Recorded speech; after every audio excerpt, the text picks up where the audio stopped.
بسم الله الرحمن الرحيم. الحمد لله رب العالمين، والصلاة والسلام على رسول الله محمد صلى الله عليه وسلم وعلى آله وصحبه أجمعين.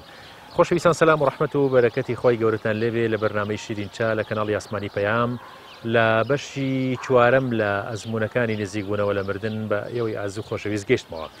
ئومێدوارم ئینشاڵڵا ئەڵقەکانمان هەموو ئەڵقانە جێگەی ڕەزامەندی خۆی گەورە بوو بێت و سوودی ئێوەی بەڕێز و خۆشەویستی تیا بێت و تایبەتی ئەم چوار ئەڵقەی ئەزمونەکانی نزیکبوونەوە لە مردن جێگەی سەرنج و تێبینی وردی ئێوە بوو بێت و زیاتر ئەو قەناعەتە لای هەمومان قوڵ بێتەوە کە جیهانی غەیب زۆر نزیکە لە ئێمەوە و ئێمە لە ناو جیهانە غەیبەکەیین و هەر چوار لامان بە غەیب تەنراوە ئازانم و ئەوە دڵنیابین لەوەی کە دنیای غەیب دنیایەکە کە ناکرێت فرامۆش بکرێت.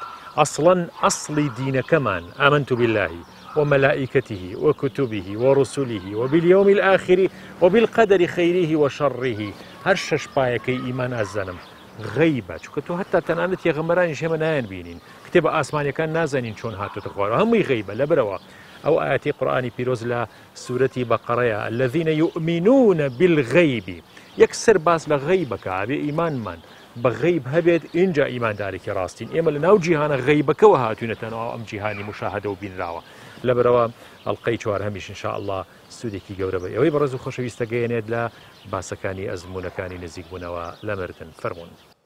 ووصى بها إبراهيم بنيه ويعقوب يا بني إن الله اصطفى لكم الدين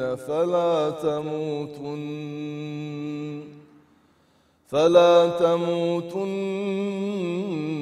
إلا وأنتم مسلمون. أم كنتم شهداء إذ حضر يعقوب الموت إذ قال لبنيه ما تعبدون من بعدي قالوا نعبد إلهك وإله آبائك إبراهيم وإسماعيل وإسحاق إلها واحدا ونحن له مسلمون.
بسم الله الرحمن الرحيم.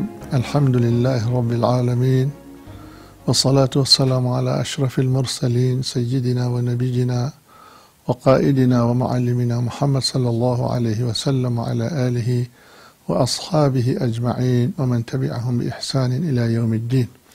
خواهي قورهم لا يكمان بكار وكردار وتنيك يارمتي بدا كرزابوني خويتابي إن شاء الله.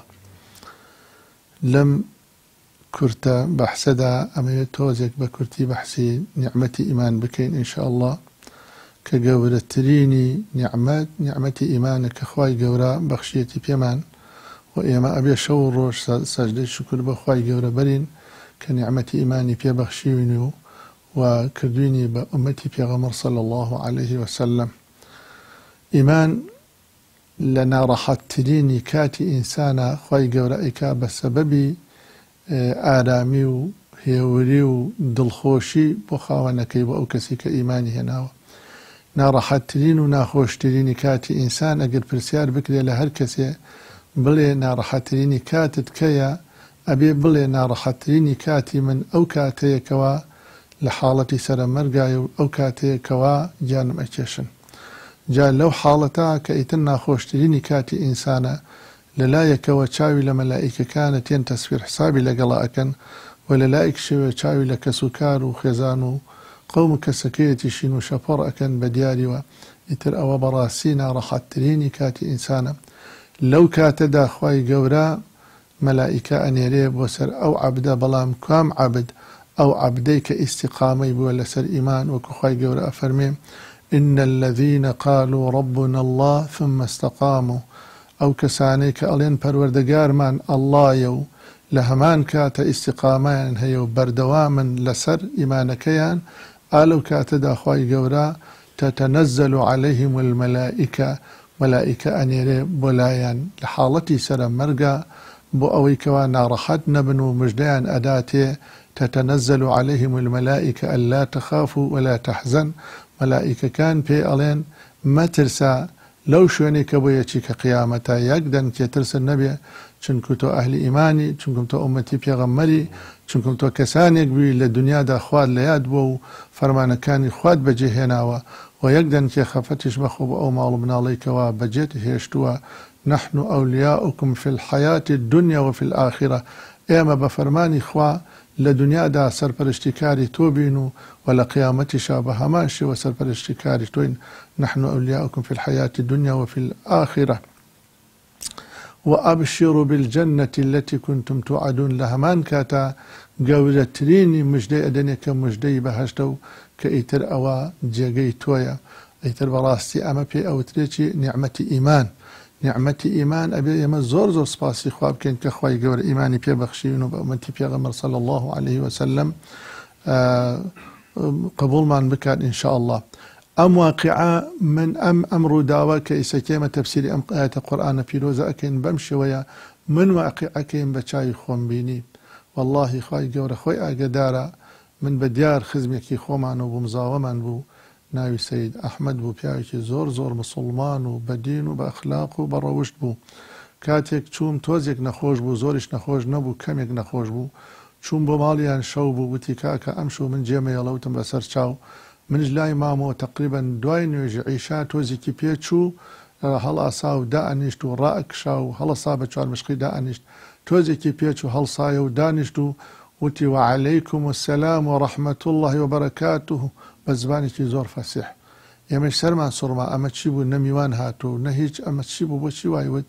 وتمان بەخوا ڕەنگ هەیە ئەمە حاڵەتی نەخۆشیەکە و گەرما و تاوای لێکرد بێ و کوڕێنەیەک بکە ئاوها بێ. ئیتر تۆزێتری پێچوو بە ئێمەی وت باشێ و بۆ هەڵناسن، ئەی باشەوە ئێمە ئەوە میوان هات، ئەوە دەفتەریان پێ و قەڵەمیان پێ و کتێبیان پێ، هەر بەم شێوەیە. دوای ئەوە تۆزێکی تری پێچوو، هەر ئەم پیاوە بەڕێزە خوای گەورە ئینشاءڵڵا لی خۆش بوو، ئینشاءڵڵا لێشی خۆش بووە. تۆزێکی تری پێچوو هەر بەم تەعبیرە وتی سەگە من ئومەتی پێغەمبەرم صلی الله عليه وسلم بە تۆ سەلب ناکرێم. واللهی وتی ئەشهد أن لا إله إلا الله وأشهد أن محمد رسول الله، یانی تەسلیم کرد بە پەروەردەگار. ئەمە واقعی ئەو ئاەتە پیرۆزەیە کە خوێندمانەوە لە حاڵەتی سەرمەرگە ئەو کەسانی کە ئەهلی ئیمان و ئومەتی پێغەمبەرن صلی الله عليه وسلم کە ناخۆشترینی کاتی ئینسانە، لەو کاتەدا خوای گەورە مژدەی بەهەشتیان ئەداتێ و مەلائیکەکانی خوا ئەبینن بە چاوی خۆیان. دکتۆر ئیبن ئەلێکسەندەر کە خۆی ئەم ئەزمونەی بینیەوە، کتێبێکی زۆر گەورەی لە سەری نووسیوە بە ناوی دەلیل السەما، ئەڵێ ئەوانەی کە نوێژێکی قوڵ ئەکەن، دیارە نوێژ بۆ ئێمە ڕوکنی ئەساسیمانە لە عیبادەتمانە، کە نوێژ ئەگەر نوێژ نەکەین یعنی نازانین چۆن دینداری، نازانین چۆن دینداری پێگە نوێژ نەکەین. نوێژ لە ئیسلامە پایەکی زۆر زۆر گەورەی هەیە. عەمودی ئەم دینە نوێژە ئازانم، پایی گەورە هەرە گەورەی ئەم دینە نوێژە. ئەم دکتۆراڵێ ئەوانەی کە نوێژەکەن و هەروەها ئەوانەی دوعاکەن و مناجاتەکەن و لە خزمەت خوایە زۆرە پاڕێنەوە، پێویستیان بەم ئەزمونە نییە بیبینن، یعنی وەکوایە ئەم ئەزمونیان بینی بێت بە مەرجێ نوێژێکی قوڵ و نوێژێکی جوانیان کرد بێت. ئەوەش بۆ ئێمەی مسلمان بەڕاستی ئەبێت زۆر باشتر لەمە تێ بگەین کە لە هەموو نوێژەکان نوێژ میعراجی مسلمانە ئەم ئەزمونە فێرمان بکە یاخود ئەوەمان پێ بڵێ کە نزیکترین ڕێگەیە بۆ ئەوەی کە بە خزمەتی خوای گەورە بکەین کە لە جیهانی غەیب نزیک بینەوە نوێژە ئازانم لە نوێژە و لە دوعایە کە ئەپارڕینەوە لە خزمەت پەروەردگارە وەکە وایە کە سەدان ئەزمونی و سەدان دیاردەی عالەمەمان بینی بێت و خۆمان ئەم دیاردەیەمان بینی بێت. چۆن ئێمە نوێژ بدۆزینەوە خۆشەویستان؟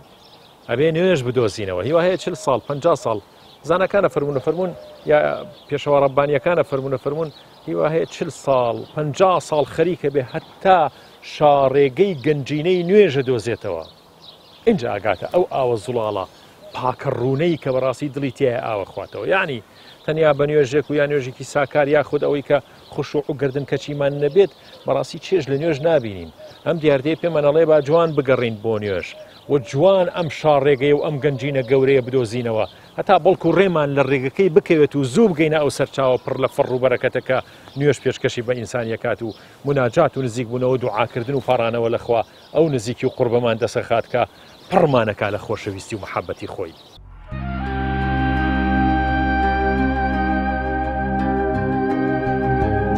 دکتۆر ئیبن ئەلێکسەندەر پزیشکی مێشک و دەمارە و ئەزمونەکەی بینی واتە ئەزموونی نزیک بوونەوە لە مردن. دکتۆر ئیبن بە سەرهاتی خۆی لە هەموو شوێنێک دەگێڕێتەوە لە کەناڵەکانی وۆڵد نیوز، CNN، فۆکس و کەناڵە بەناوبانگەکانی تر. کتێبێکی نوێشی لەسەر نووسیوە بە ناوی دەلیل السەما. کتێبەکەی پلەی لە فرۆشتنە یەکەم بوو لە نیویۆرک تایمز. بە سەرهاتی ئەم کتێبە گەشتەکەیەتی لە دوای ئەوەی لە کۆما و بێهۆشیە بوو و هیچ تەفسیرێکی زانستی بۆ بینینەکانی نییە. خێزانی دکتۆر ئەلێکسەندەر دەڵێت ڕۆژانە 12 سەعات دەینووسی، واتە دکتۆر ئەلێکسەندەر بۆ ماوەی 3 ساڵ بەردەوام بوو لە نووسین. منوا مەزانی یادەوەریەکانی ژیانیە نووسێتەوە یاخود دەربارەی پزیشکی و تەبابەت دەنووسێ، چونکە دکتۆر ئەلێکسەندەر پزیشک و جەڕاحێکی بەناوبانگی ئەمریکیە، بەڵام ئەو کتێبەی نووسی کە ئەزموونی کرد و بینی لە ژیانیا. دکتۆر ئیبن ئەلێکسەندەر خەبیر و شارەزایەکی بەتوانایە لە مێشک و دەماغی مرۆڤ و جەڕاحی ئاعسابە و مامۆستایە لە هارڤەرد. پێش ئەم ئەزمونە باوەڕی بە زیندووبوونەوەی دوای مردن نەبوو. لە 8 نۆڤەمبەری 2008دا بە ئازارێکی توندەوە خەبەری بوویەوە. هەرەو شەوە داخڵ بە بێهۆشیەکی قوڵ بوو. ئەم جیهانەی بەجێ هێڵاو مۆڵەتی ئەو لایدرا. دکتۆر ئەلێکسەندەر دەڵێت ئەوەی بۆی ڕۆیشتم زیاتر لێرە واقعی و مەوجود و دامەزراوە. دەڵێت وەک دەرگایەکی گەورە بۆ جیهانی دووهەم بۆم کرایەوە. دوای 7 ڕۆژ هۆشم هاتەوە و گەڕامەوە بۆ ئێرە. ئاو تافگە و گوڵزارێکی زۆر جوانم بینی. ئافرەتێکم بینی زۆری پێوتم. شتانێکی زۆری بۆ باس کردم. چەندین ساڵە دەمەوێت گەشتەکەم بە زانستەوە بسەلمێنم. هێشتا نەمتوانیوە. نەخۆشیەکەم ئیلتیهابی سەحایی مێشک بوو. فکر و سۆز و مێشکی شڵقاند بووم. لە هەمان کاتا ئەوەی من بینیم و توانیم بیرم بمێنێ پەیوەندی بە دەرەوەی جەستەمەوە بوو. دەرەوەی دنیای ئێرەمان بوو. ئەم نەخۆشیم واتە ئیلتیهابی سەحایی یارمەتی دام کە خەڵکی دڵنیا بکەم ئەوەی بینیومە دەرەوەی دنیا و جەستەمان بووە. حەقیقەت بوو. کارلێکەکانی مێشک و جەستەم نەبوو. فیزیکی نەبوو. من لە خێزانێکی زانستدۆستا گەورە بووم. باوکم جەڕاحی ئاعسابە و زانایەکی ئەکادیمیە و خۆشم کیمیام خوێندووە و لە دواییشا کۆلێژی پزیشکیم لە زانکۆی دیوک تەواو کرد و پسپۆڕی نەشتەرگەری مێشک و دەمارم و لە زانکۆکانی دیوک و هارڤەرد کارم کردووە. 15 ساڵ لە هەیئەی تەدریسی زانکۆی هارڤەرد بووم. دەزانم مێشک و عەقڵ چۆن کارەکەن و ئەم باگراوندە زانستیم هەبوو. اینجا ئەزموونی نزیک بوونەوە لە مردنم بینی. ئیتر هەموو ئەوەی لە زانستەوە فێری بووم لە بەردەم شەپۆلی ئەزموونەکەمە خۆی بۆ ڕانەگیراو. گۆڕانی سەرتاسەری لە ژیان و بیرکردنەوەی منا دروست کرد. پێش ئەم ئەزمونە هیچ ڕێگەیەکم بەدین نەئەکرد بۆ تەفسیری ژیانێکی تری دوای مردن.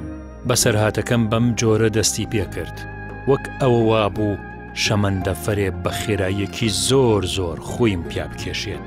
کاژمێر 4 و 30 خولێکی بەیانی بە ئازاری سەرێشەیەکی توندەوە بە ئاگا هاتم. لە دوای 3 سەعات لە پەل و پۆی خستم.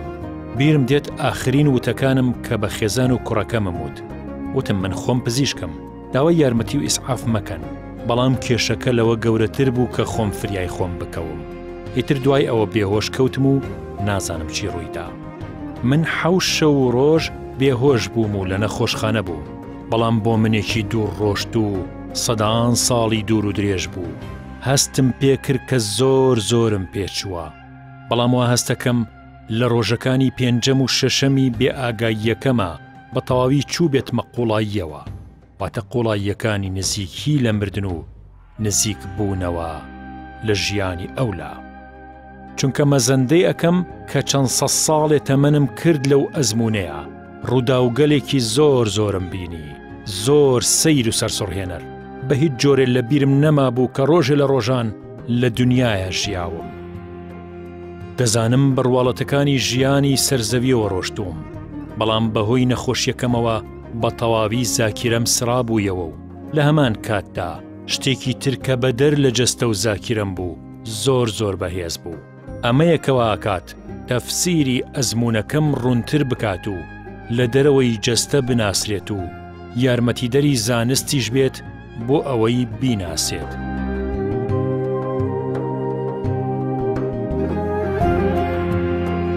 بەڕاستی بەرنامەیەکی ڕۆحیە و ئەبێتە مای گەشەبێتانی ڕۆحی بە تایبەت ئیماندار و مسلمانان، و ئەبێتە مای لابردنی ترس و بیم و ناڕەحەتی لەسەر ئەو کەسانەیش کەوا ترسی مردنیان هەیە بەڵام بە مەرجێک ئیماندار بن.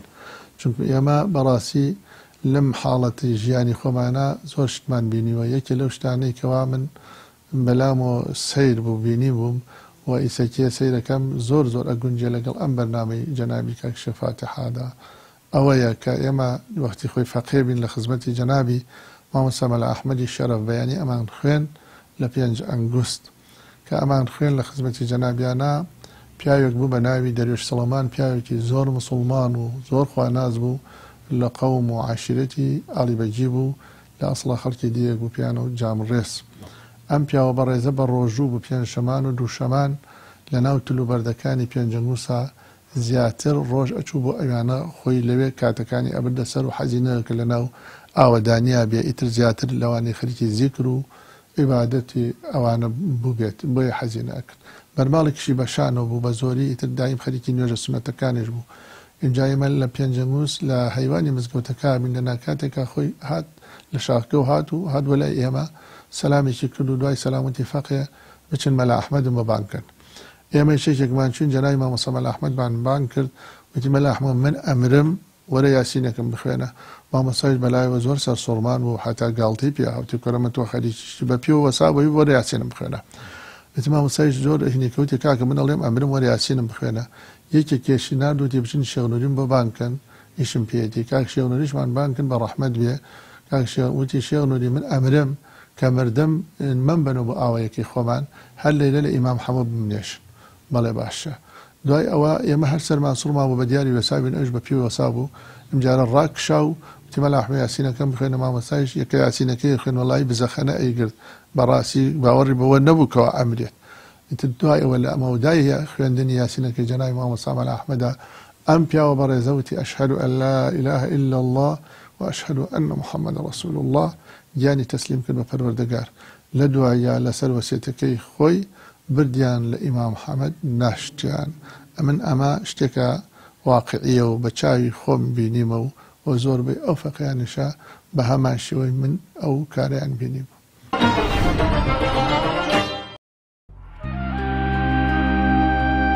کە گەڕامەوە لە ئەزمونەکەم نۆ گریمانە و فەرەزیەتم دانا کە ڕەنگە ئەوە یاخود ئەوە یا ئەوی تریان بێت، بەڵام گەیشتمە ئەو دڵنیاییەی کە هیچیان نەبووە، هیچ پەیوەندێکی بەمێشک و جەستەی مادیمەوە نەبووە. شەپۆلێکی زۆر گەورەتر بوو لەوەی بربەستەکانی منی مادی بەرگەی بگرێت. ئەوە گەورەترین دەرەنجامێکی نامادی بوو منی بە دڵنیایی ئەوە گەیاند کە ئەزمونەکەم بە تەواوی ڕۆحی و دەرەوەی مادی بووە. بۆ منی سەلماند کە وەحی و ڕۆح هەمیشەیی و نەمرن، وەک ملیۆنەها مرۆڤ کە ئەزمونەکە دەبینن، ڕوون و لەبەرچاوان بوو. بەڵام لە سەرەتایە کە ئەزمونەکەم دەگیڕایەوە بۆ دەوروبەرم، دەیانوت بەڵێ تۆ زۆر نەخۆش بووی، هیچ هۆشت بە دنیاوە نەبوو. یعنی سەرەتاوە حاڵی بوو بوون کە من بە ئاگاییەکی تەواوە بە سەرهاتی مرۆڤێکی کامڵ دەگەڕمەوە. یعنی سەرەتاوە حاڵی نەبوو بوون کە من بە ئاگاییەکی تەواوەوە بە سەرهاتی مرۆڤێکی کامڵ دەگەڕمەوە. دوای ئەوەی لە نەخۆشخانە دەرچووم 2 ڕۆژ بوو لە ماڵەوە بووم. یەکێک هات بۆ لام و پێیوتم کاکە من حاڵیم لە ئەزمونەکەت، بین و سەرەوە با نەفەوتێت.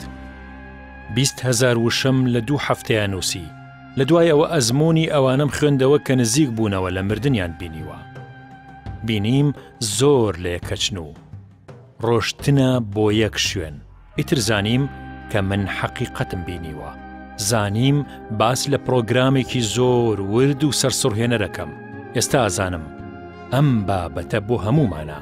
ڕۆح عاریفە و زانایە، بەڵام لێرە داپۆشراوە، لە دنیایە داپۆشراوە، هەتاوای لێدێت کە نایناسینەوە.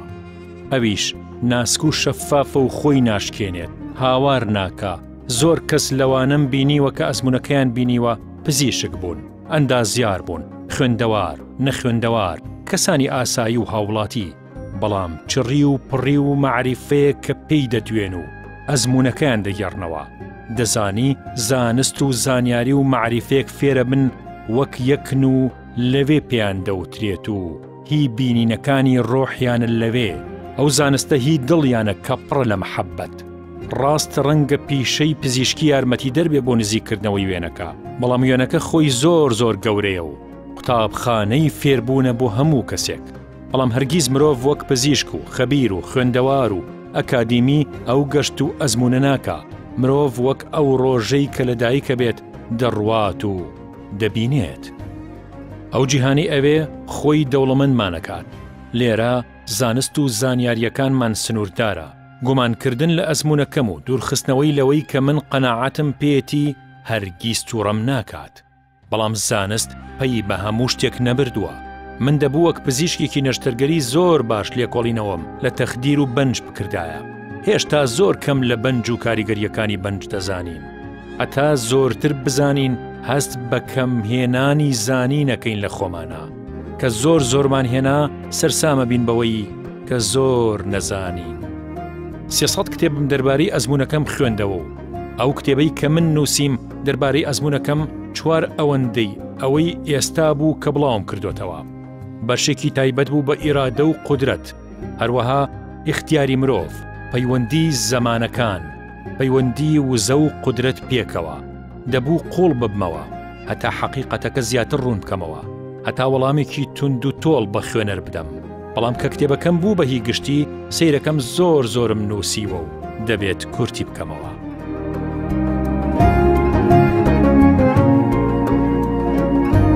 طەلحەی کوڕی عوبەیدوڵڵا ڕەزا ڕەحمەتی خوای لەبێ ئەفەرمێ لە خزمەتی پێغەمبەری خوا بووم صلی الله عليه وسلم. 2 کەس هاتن پێکەوە موسڵمان بوون. شایەتمانیان هێنا، بەڵام دانەیەکیان زۆر ئیجتیهادیە کرد، زۆر تێیە کۆشا، هەتاوەکو لە غەزایەکی شاشەهید کرا. ئەوەی دووهەمینان ساڵێک مایەوە لە دوای ئەم. ئەفەرمێ ئەویش وەفاتی کرد لە خەوە بە خزمەتی هەردووکیان گەشتم لە بەردەرگای بەهەشتا بووم. کەسێک هات ئەوەی دووهەمینیان کە وەفاتی کردبوو بردیە ژوورەوە، پاشان گەڕایەوە ئەوەی یەکەمینیان کە لە غەزاکە شەهید بوو ئەوەیانی بردە ژوورەوە. ئەفەرمێ ئەم ڕووداوەیەم بینی زۆرم پێسەیر بوو، گێڕامەوە لە لای خەڵکی زۆر عەجبایەتیان لێ هات. ئەفەرمێ هەتاوەکو گەشتە دەمی پێغەمبەری خوا صلی الله عليه وسلم. ئەفەرمێ لە کاتێکا کە پێغەمبەری خوا صلی الله عليه وسلم ئەمەی بیست فەرمووی ئایا پێتان عەجایە بەشتی ئاوا؟ وتمان ئەی پێغەمبەری خوا ئەمەیان ساڵێ پێش ئەو وەفاتی کردووە و شەهیدیش بووە، ئەبوو پێشتر بچێتە بەهەشتەوە. ئەفەرمێ نا، ئایا ساڵێکی ڕەبەق ئەم عیبادەتی نەکردووە؟ مانگێک لە ڕەمەزانە نەگەشتەوە بە ڕەمەزان و بە ڕۆژوو نەبووە؟ ئەمجا زیاتر لەوە سەجدەی نەبردەوە پەروەردگار و عیبادەتی نەکردەوەتمان بەڵێ ئەی پێغەمبەری خوا فەرمووی کەواتە بەینی ئەرز و ئاسمان نێوانیانە ئەم دوانەیە.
یەکەم جار کە ئەزمونەکەم بینی هەموو بیرکردنەوەیەکی دنیا کە مێشک و زاکیرە پڕەکات لە ماڵ و منداڵ و پلە و پایە و ژیانی دنیا هیچی لای من نەمابوو لەوێ. لە سەرەتای ئەزمونەکەمە ماوەیەکی زۆر مامەوە بێتاقەت بووم، دەمپرسی چۆن و بۆچی، بەڵام وەڵامم دەست ناکەوت. دەنگەندەنگ و دروشم و هاتو هاوار زۆر بوو، دەمبینی و دەمبیست، ئاژەڵ هەڵبەستدا بەزیانە کرد، دەنگەدەنگی زۆر قوڵم دەبیست. دوای ئەوە ڕووناکیەکی زۆر گەورەم بینی دەسوڕایەوە، بەرەو ڕووم دەهات، ئاوازی مەحەبەتی پێبوو، زۆر جوان بوو. هیچ هەست و نەستێکم بۆ جەستەی ڕاکشاوی نەخۆشخانە نەبوو، دا نەچڵەکیم بۆ واقعێکی دژوار کە جەستەم هەیبوو. وەختێکم زانی ڕۆشتمە ناو لاپاڵ و مێرگوزارێکی زۆر جوان، لە قەتپاڵی چیایەکی زۆر دڕفێنا خۆم بینیەوە، وەکەوەی بەسەر باڵی پەپولەیەکی گەورەوە بم، بەسەر گوڵ و گوڵزارە دەگەڕام. ملیۆنەها پەپولە دەردەکەوتن لە ڕووبارێکی پڕا و پڕ لە ژیان و جوانیا کە دەمدا بەلای گوڵەکاندا دەکرانەوە، دەتوت گیانیان تایە و پێشوازی لێەکەن. درەختەکان لەو پەڕی زیندوێتی و جوانیا بوون، مەخلوقاتێ لەوێ بوون کە لە کتێبەکەمان ناوم لێ ناون جوتیارەکان. بەڵام ئێستا هەستەکەم و قەناعەتم وایە کە ڕۆحیانەت بوون، ئەوانە لە خۆشی و شادی و زیندوێتیا بوون. مناڵان یاریانە کرد، ئاژەڵی جوانم بینی کە هەڵبەز و دابەزیان بوو، تافگەی ئاوی زۆر و سەرچاوی ئاوی نایاب و دڕفێنم بینی. مناجاتی دینیم گوێ لێبوو، سرودیانەوەت. لە کتێبەکەمان ناون بە فریشتەکانی خوا، درەخت و گوڵەکان مەزهەری زەویان پێوە دیار بوو. ئەمانە هەمووی لە دەرگای بەهەشتا بوون، ناو بەهەشت نەبوو. لە کتێبەکەمە بە درێژی باسم لێ کردووە. کچێکی جوانم بینی لە لای دەرگاکە جل و بەرگی مەخلوقاتی ئەوەی لەبەرا بوو. هەرگیز شێوەی و ڕوخساریم بیر ناچێتەوە، زۆر ڕووخۆش بوو لەگەڵم. من هیچ زمان و تعبیرێکم بۆ نەئەهات وەڵامی بدەمەوە. بیر و بۆچوونەکانی بەبێ و توێش پێم دەگەیشت. پێیدەوتم تۆ بۆ خۆشەویستی دروست بوویت، نابێت و هەرگیزیش نابێ بگۆڕیت و ناگۆڕیت. لێرە لە هیچ شتێک مەترسا، ئێرە شوێنی میهرەبانیە، ئێرە زەوی نییە خراپەی تیا بکرێت، وشەکانی دڕژایە هەست و شعورمەوە، زۆر زیاتر بوو لەوەی دەری ببڕیایە. ئەوە یەکەم هەستکردن و وەعیم بوو کە پاکی و قودسیەتم هەست پێکرد لەوێ.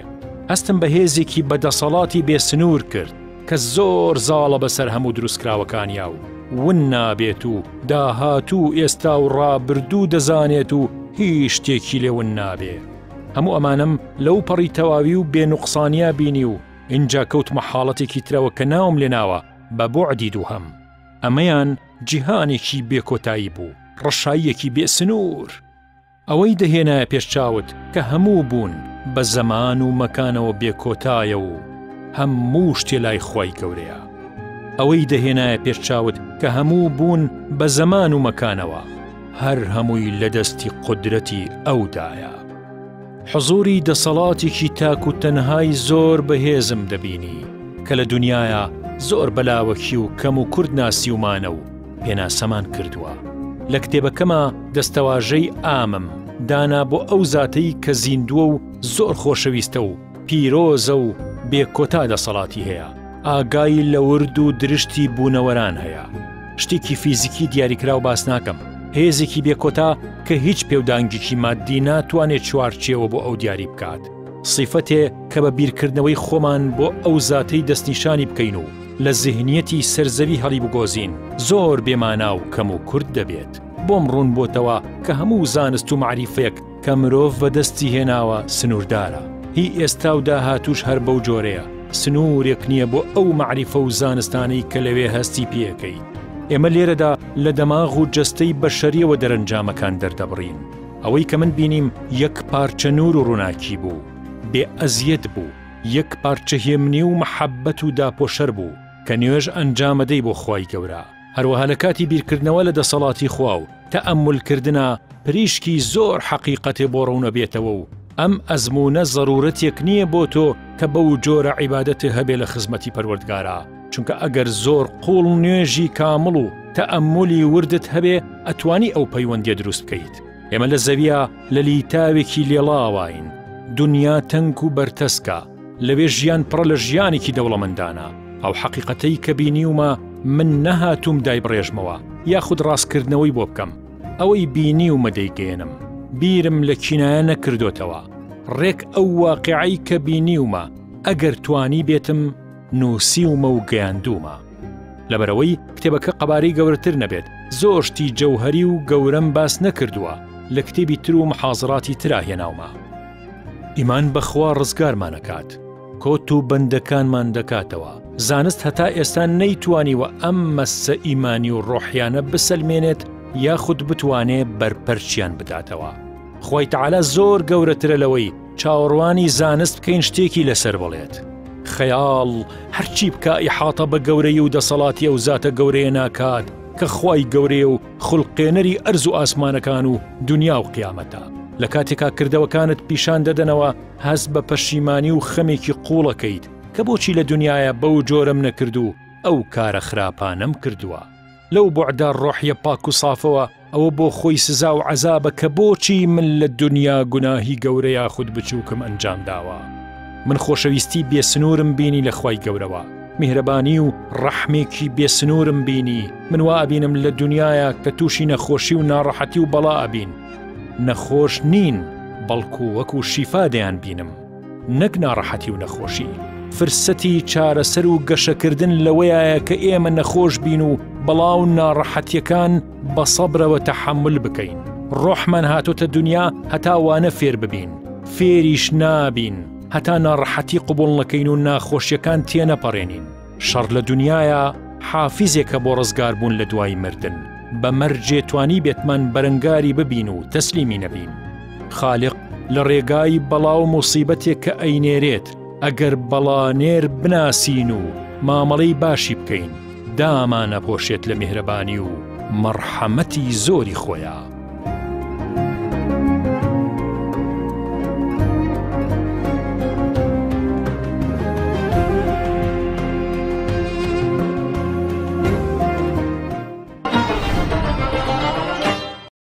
خی گەورە بمان کا بە ئەو کەسانەی بە مردن ئیسراحەت بکەین و مژدەی بەهەشتمان بدرێتێ، نەمان کا بە ئەو کەسانەی بە مردن بکەوینە ناو عەزابەوە و خەڵک لە دەستمان ڕزگار ببێ. بمان کا بە ئەو کەسانەی خۆمان ڕزگار ببین و لەژێر سایە ڕەحمەتی خۆیان لە ڕۆژی قیامەتە ئینشەڵڵا جێمان کاتەوە. تەبعاً ئەم بەرنامە بە ڕێزەی ئێوە زۆر شت ئەخوازێ، منیش یەکێ لەو شتانەی تر کەلام زۆر زۆر گرنگە و پێویستی شەکە بڵاو بکرێتەوە بۆ ئەوەی کەوا خەڵکی ئیماندار زیاتر ئیمانەکان بە قووەت بێ و ئەو کەسانش کە لاوازی ئیمانیان هەیە خوانە کەردە بێنە سەر ئاینی ئیسلام و بە تەواوەتی باوەڕ بێنن بەخوایەتی خوا و پێغەمبەرەتی محەممەد المستەفا صلی الله علیه وسلم و بە تایبەتی بە زیندووبوونەوە و قیامەت و قەبر. پیاوێک بلای ئێمە بە ناوی مام مەحمویان پێوت، پیاوێکی زۆر مسلمان و فەقیر بوو، زۆر زۆر مسلمان و ئەهلی عیبادەت بووە حەسەبە قەولی ئەو کەسانەی کە من لە دەمیانەوە بیستومە کە ئەمە واقعە شتێکی ئەوە نییە کە مەسەلەن دوور بێ. مەسەلەن من لە کەسوکاری خۆم و خەڵکی دیەکەم بیستووە وەی سەیش زۆربەی ئەو خەڵکانە ماون کە ئەم ڕووداوایان بینیوە.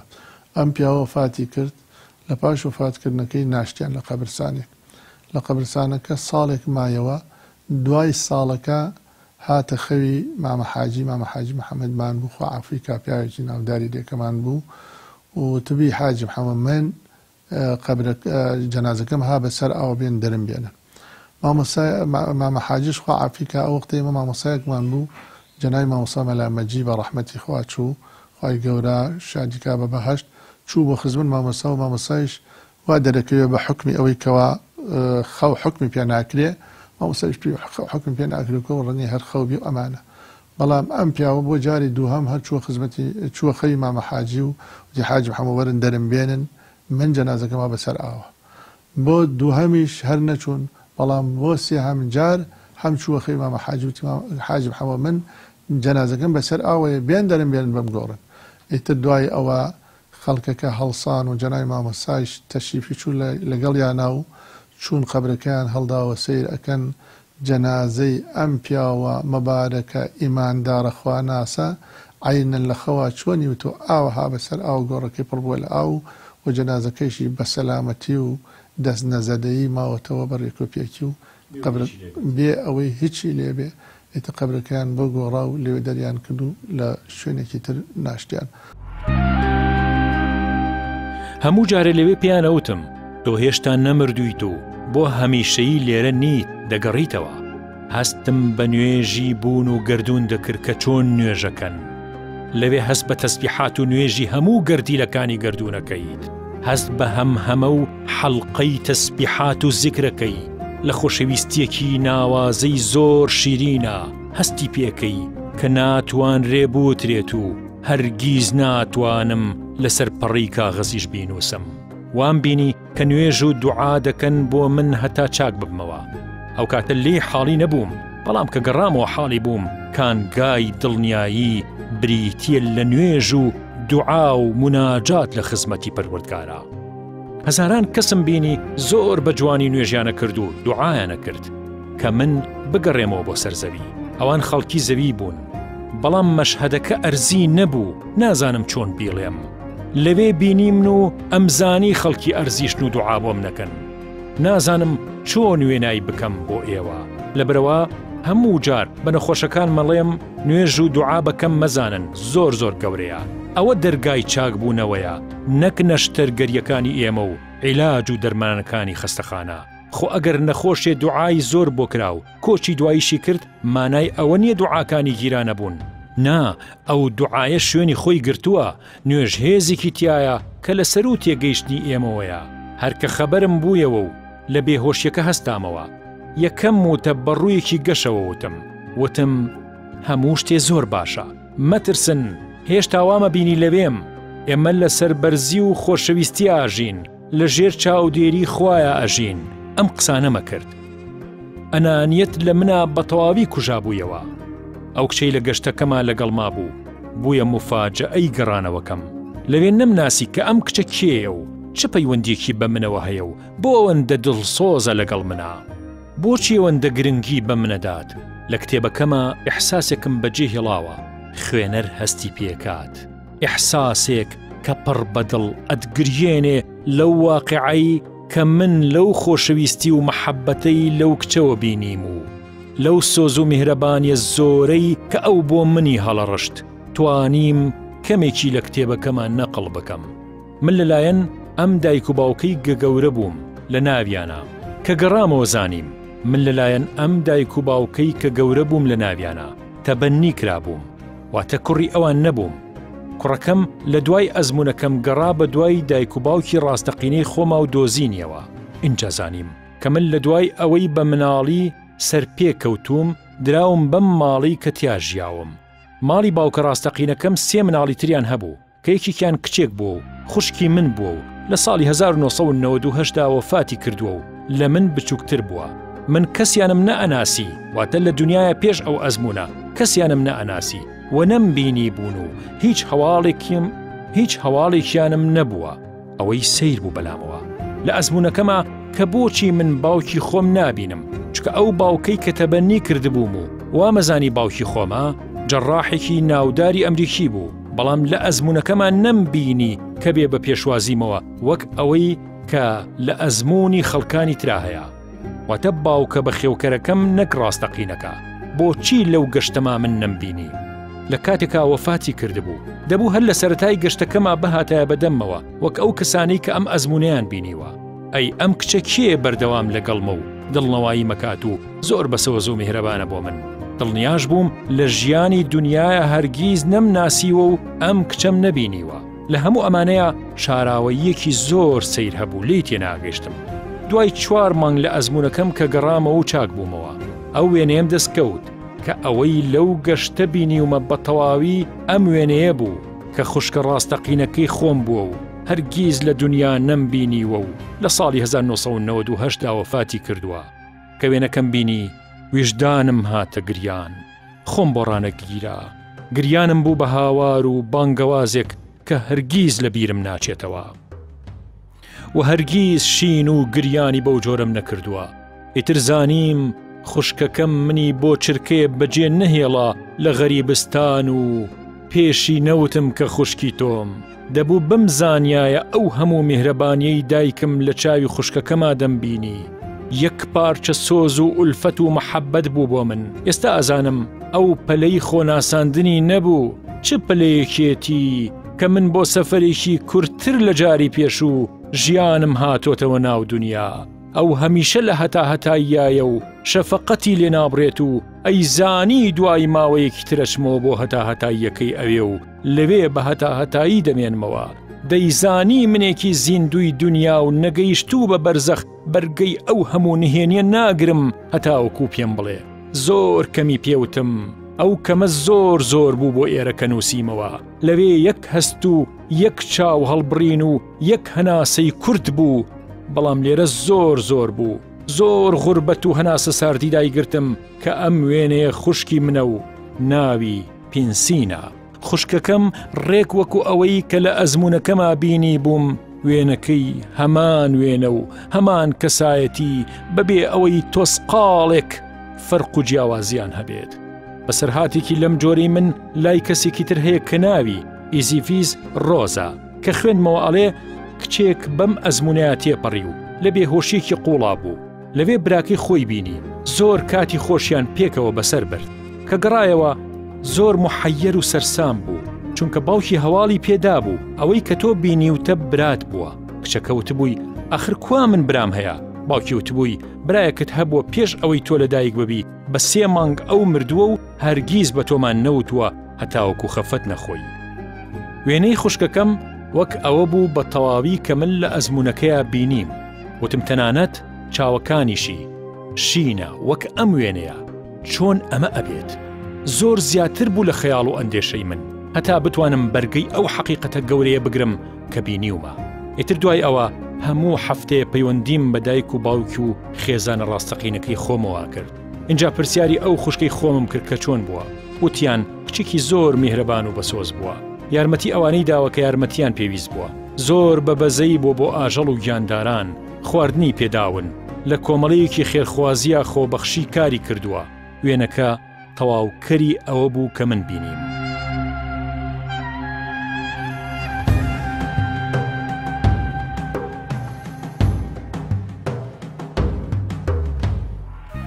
مامەسا ئەحمەدی کاکە مەحبوش لەوانەیە جەنابەت بیناسی، پیاوێکی نووسەرێکی ئیسلامی بوو و زانایەکی شەرعزان بوو و پیاوێکی زۆر دڵسۆز بوو بە ئیسلام. ئەو پیاویشە تەمان وەفاتی کرد کە وەفاتی کرد ئێمەش بە حکمی ڕەفیقایەتی و ماوێکی زۆر بە یەک و بین زوو لە ئێران دڵگران بین، هەرچەنێ ڕازین بە قەزا و قەدەری خوا و ئەبێ هەمومان بمرین، بەڵام ئەویش تا ڕادەیە تا ئەندازەیە خەفەت و ناڕەحەتی دروست کرد لەسەر دڵ و دەروونمان. سبحان الله، ئەوی شەوێکیان من لە خەوما من هابمە سەر گردێکەوە، گردەکە بەهارە، گوڵ و گوڵزار و گوڵاڵەی بەهار، وەڵای سێ گوڵاڵەکەن لە پێش چاومە ئەینی خەوەکە، گوڵاڵەی سپی و شین و سوور و زەرد، خەی گردەکە ئەمانەی پێوە بوو. هەروکم زانین لە نەکە کە مامەسا ئەحمەد پەیا بوو، بە ڕەحمەت بێ یاخوا مامەسا ئەحمەدی کاکە مەحموو، کە پەیا بوو دای بە قەدەری لاپاڵەکە منیش ویستم ڕاکەم بۆ لای هەر ئاوەدەسێکی هەڵبڕی وتی کاکە یەک دەنگ عەزێتی خۆت مەدە، ئێمە لەمس ناکرێ، ئاوتی ئەمە دەستمان لێ نادرێت لەمس ناکرین بە معنا ئەوەیە لەمس بۆ شتێکە کە وەکو مادە وەکو شتێک تۆ بیگری بەڵام شتێک کە نەتوانێت بیگیرێ ئەوە پێوترێت لەمس ناکرێن ئەمەیشی تر بەڵگەیە لەسەر ئەوەی کەوا مەسائلەکان بە زۆری ڕۆحە.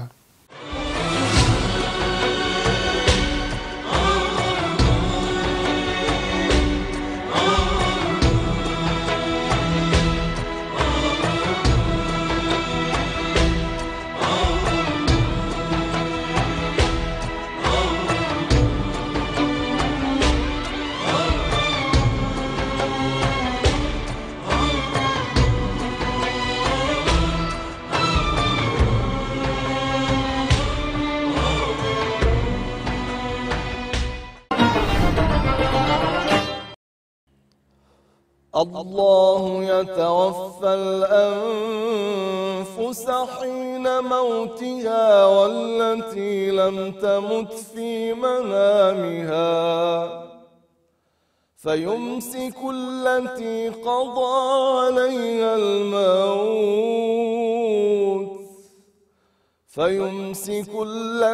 قضى عليها الموت ويرسل الأخرى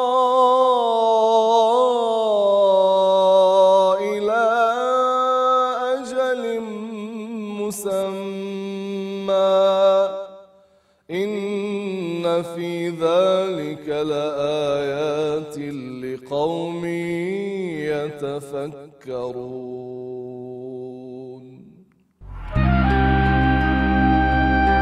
ئەم ئەزمونە ئازیزان پێمانەڵێت ڕۆح هەمیشەیە و مردن نابینێت. ئێمە لە ئەسڵا ڕۆحین. ڕۆحمان خۆ بەستەی مێشکمان نییە.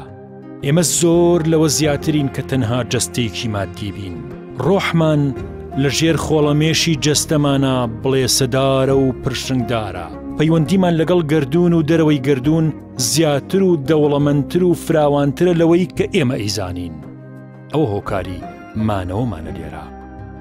چەند سەرقەڵەمێک لە کتێبی دەلیل السەمائی دکتۆر ئیبن ئەلێکسەندەر.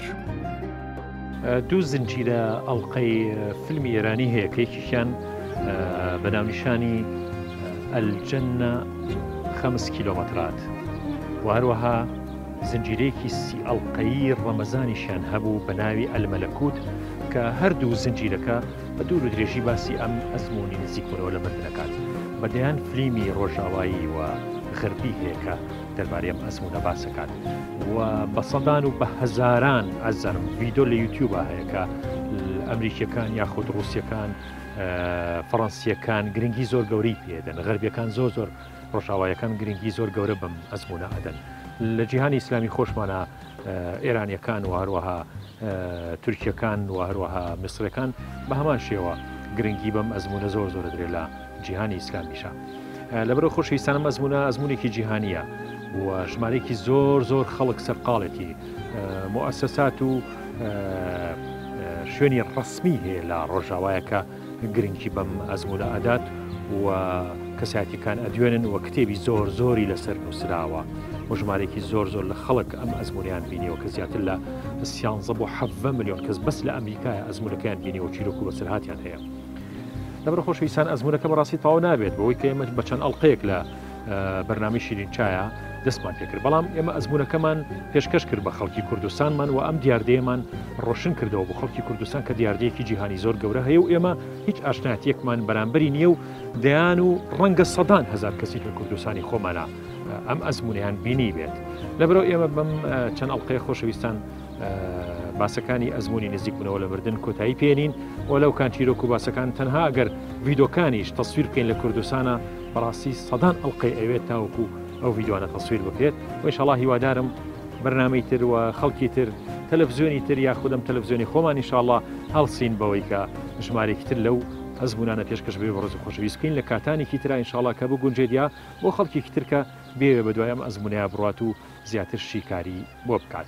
هیوادارم ئەڵلقەکانمان جێگەی ڕەزامەندی خۆی گەورە بوو بێت و ئێوەی ئازوو خۆشەویستیش سوودی گەورەتان لێ بینی بێت و ئینشەڵڵا ڕۆشنایی خستبێتە سەر ئەم ئەزمونە بۆ ئێوەی ئازوو خۆشەویست و ئەزمموی ئەزمونداران فێری ئەزمموونێکمان بکات کە بەڕاستی سوودی دنیا و قیامەتمانی تیا بە تەکیدیش سوودی تیاتی ئینشاءالله. دوعای خێرم بۆ هەموو ئێوەی ئاز خۆشەویستە، ئێوەش دوعای خێر بۆ ئێمە بکەن ئازانم. خۆشەویستی ئێمە قبوڵ بکەن، ڕێز و سوپاسی ئێمە قبوڵ بکەن. زۆر زۆر سوپاس بۆ ئێوەی ئاز خۆشەویست و بۆ سەرجەم بینەران و بۆ سەرجەم بیسەرانیشمان لە هەر شوێن.